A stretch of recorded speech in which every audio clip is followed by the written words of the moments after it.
भारत माता की जय, भारत माता की जय। सबसे पहले इस कार्यक्रम की रूपरेखा बनाने वाले आदरणीय हमारे गुरुवर जो बिहार से चल के आए हैं, मैं उनको प्रणाम करता हूं, तो धन्यवाद देता हूं।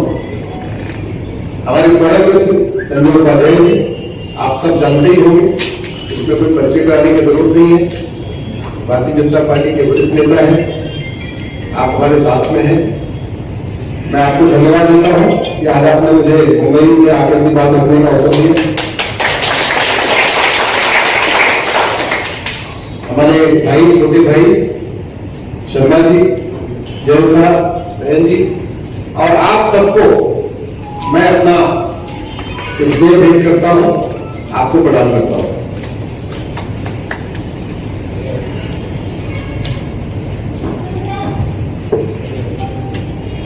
आप लोग 1 घंटे के लिए अपना मोबाइल साइलेंट कर दीजिए, क्योंकि दोबारा हमारी आपकी मुलाकात कब होगी, कहां होगी, कुछ नहीं पता। 1 घंटे के लिए मोबाइल साइलेंट कर दीजिए, स्विच ऑफ कर दीजिए, जो करना कर लीजिए। उसके बाद फिर 1 घंटे बाद, क्योंकि हम लोग मिले हैं तो कुछ न कुछ हम आपसे सीखें, और नहीं, हमें तो आपसे सीखना है, आपको हमसे नहीं सीखना, हमें आपसे सीखना है। भारत का संविधान 300 लोगों ने मिलकर बनाया था। कितने लोगों ने? 300। उस 300 में से 75 मुस्लिम्स थे। ये जो 300 लोग संविधान बनाए थे, उसमें संविधान के जानकार थे, कानून के जानकार थे, वेद के जानकार थे, कुरान के जानकार थे, बाइबल के भी जानकार थे और कुरान के भी जानकार थे। तो और 1.5 साल से ज्यादा लंबी चर्चा के बाद संविधान बना। इसी पार्लियामेंट हाउस में, जहां आज के डेट में संसद चलती है, इसी में बैठ के संविधान बनाया जाता था। आजकल तो संसद का बाइकाट होता है, ये होता है। उस समय संविधान बन रहा था, कोई बाइकाट वगैरह नहीं होता था। टाइम पे लोग पहुंचते थे, टाइम पे उठते थे, लंच करते थे, फिर बैठ जाते थे, और कई बार तो 11-12 बजे तक संसद चलती थी इस संविधान को बनाने में। हर व्यक्ति अपना जिसको जो ऑब्जेक्शन होता था रखता था, अमेंडमेंट को बोलता था, उस पर सुधार होता था। लास्ट में बाबा साहब अम्बेडकर जो ड्राफ्टिंग कमेटी के चेयरमैन है, कभी वो अपनी बात रखते थे, कंक्लूड करते थे, कभी सरदार पटेल कंक्लूड करते थे, कभी श्यामा प्रसाद मुखर्जी कंक्लूड करते थे, कभी नेहरू जी कंक्लूड करते थे। ये सब लोग संविधान सभा में थे। साथियों, जिन विषयों पे 75 साल पहले चर्चा हो गई, लगभग 2 साल तक लंबी चर्चा हुई, और 300 लोगों ने चर्चा करके तय कर दिया कि अगला हमारा जो भारत बनेगा आजादी के बाद, आजाद हो ही चुका है, वो इस पे चलेगा, इस तरीके से चलेगा। क्या उसमें दोबारा चर्चा करने की जरूरत है क्या? अगर हमारे पूर्वजों ने, हमारे पिताजी ने, हमारे दादाजी ने कुछ तय कर दिया कि भाई हमारी फैमिली ऐसे चलेगी, क्या हमें बार बार उस पर चर्चा करना चाहिए? अगर हम अपने दादा की बात नहीं मानते तो हम अच्छे उनके वारिस तो नहीं कहला सकते ना, तो नालायकी कहलाए। तो इसलिए संविधान में जो कुछ लिखा हुआ है, अगर उस पर लोग ऑब्जेक्शन कर रहे हैं तो मक्कारी कर रहे हैं, वो गद्दारी कर रहे हैं। हाँ, संविधान में जो चीजें न लिखी हो, वो चीज अगर पार्लियामेंट में आ रही है, उस पर तो विरोध प्रदर्शन समझ में जाए। लेकिन जो चीज 75 साल पहले के तय हो गया, चर्चा हो गई, वोटिंग हो गई, अमेंडमेंट हो गया, सब कुछ हो गया, उस पर आज आके कोई X party, Y party, Z party वाला अगर बोले नहीं अभी इसमें डिस्कशन की जरूरत है, डिबेट की जरूरत है, डिस्कशन डिबेट सब हो गया, ऐसे नालायक लोगों को हमें आइडेंटिफाई करने की जरूरत है। भाई जो अपने बाबा की बात नहीं मानता, दादा की बात मानते, क्या कहते हैं? कपूत है। सुना है, पूर्वांचल के लोग समझते होंगे, कूद कपूत, कहते कपूत है। तो जो हमारे संविधान निर्माताओं की बात नहीं मान रहा हो, कपूत है कि नहीं है? नालायक है। संसदीय भाषा है, नालायक असंसदीय नहीं है, ये भी संसदीय भाषा है, पार्लियामेंट की लैंग्वेज है। हमारा देश संविधान से चलता है। संविधान का मतलब, तो उसका संधि विच्छेद करिए, संविधान, ऐसा विधान समान रूप से लागू हो उसको कहते हैं संविधान।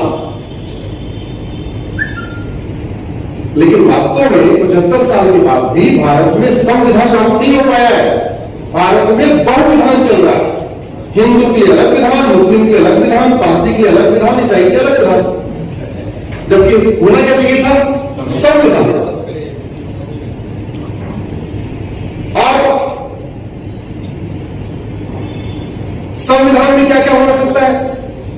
आपके धार्मिक अधिकार समान होने चाहिए, आपके नागरिक अधिकार समान होने चाहिए, आपके सिविल राइट यूनिफॉर्म होने चाहिए, आपके ह्यूमन राइट यूनिफॉर्म होने चाहिए, आपके रिलीजियस राइट यूनिफॉर्म होने चाहिए, तो यूनिफॉर्म होने चाहिए। इसमें कोई डाउट है क्या? जिस तरीके से मैंने अभी सुप्रीम कोर्ट में हमने नई डिबेट छेड़ी है, अभी कुछ दिन के बाद वो डिबेट और परिपक्व हो जाएगी। हमारा ये कहना है कि जिस तरीके से धर्म का मतलब रिलीजन नहीं होता, धर्म के लिए कोई शब्द नहीं है, इसलिए हम रिलीजन को यूज करते हैं, इसी तरीके से संविधान के कोई शब्द नहीं है, इसलिए हम कॉन्स्टिट्यूशन की यूज करते हैं।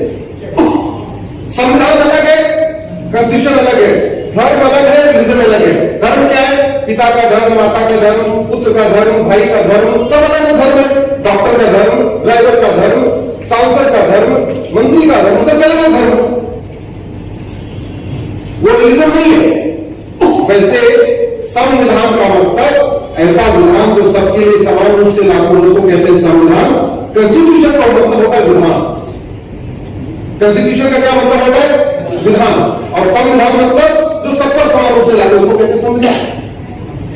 तो जब आर्टिकल 14 कहता है इस देश में सब लोग समान है, आर्टिकल 15 कहता है जात धर्म भाषा के आधार पर भेदभाव नहीं करोगे, आर्टिकल 16 कहता है सबको समान अवसर मिलेगा, आर्टिकल 19 कहता है कि देश के प्रत्येक नागरिक देश में कहीं भी जाके रहने, बसने, पढ़ने, नौकरी करने, अपना घर बसाने, सबको बराबर अधिकार मिला हुआ है। आर्टिकल 21 कहता है सबको सम्मान सा जीवन जीने का अधिकार मिला हुआ है। फिर इस देश में अल्पसंख्यक बहुसंख्यक क्यों? अल्पसंख्यक बहुसंख्यक तो होना चाहिए पाकिस्तान में, जहां सबको समान अधिकार नहीं मिला हुआ। अल्पसंख्यक बहुसंख्यक होना चाहिए आपके बांग्लादेश में, जहां सबको समान अधिकार नहीं है।